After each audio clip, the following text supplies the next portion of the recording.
Okay, so in my last video about our wedding, there is a box of, I guess, Cheerios, organic Cheerios or something like that, in it. And there is a little story behind it. So we did a premarital counseling, which is required by our church before we can get married there, and which is wonderful. I recommend anyone doing it anyway.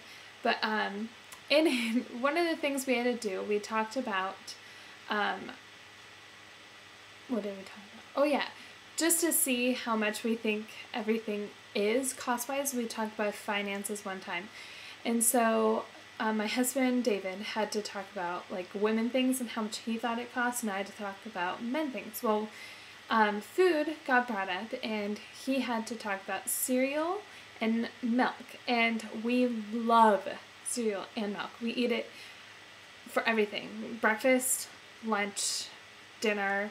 I mean, you name it. We will eat it all the time. So we got that, like, I mean, pretty much right on. So anyway, we it became like this on-running joke between us and our pastor who married us.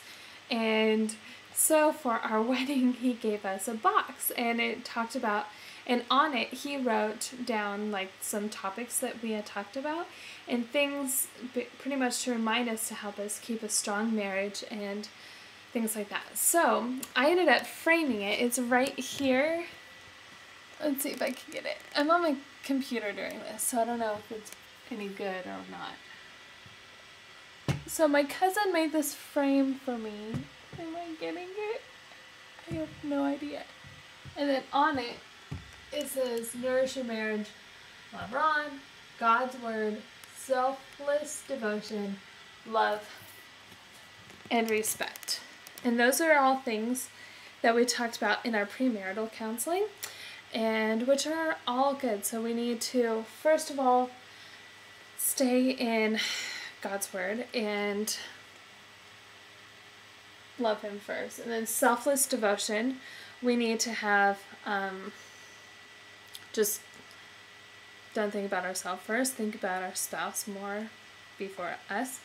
And then love and respect. We need to love each other, and this can go for like everyone. So we need to love and respect the other person, not just love them. So so yeah, that's what that whole thing is about. So and it totally surprised us. We had no idea that he was going to pull that out, and in his little speech to us on our wedding, he pulled that out, and we were just dying. So anyway, that's it. And so we have it up there. You can see it a little bit. I just keep that in our kitchen, so kind of remind us. Sorry, my camera's like wobbly. I have to hold it. So anyway, talk to y'all later. Goodbye.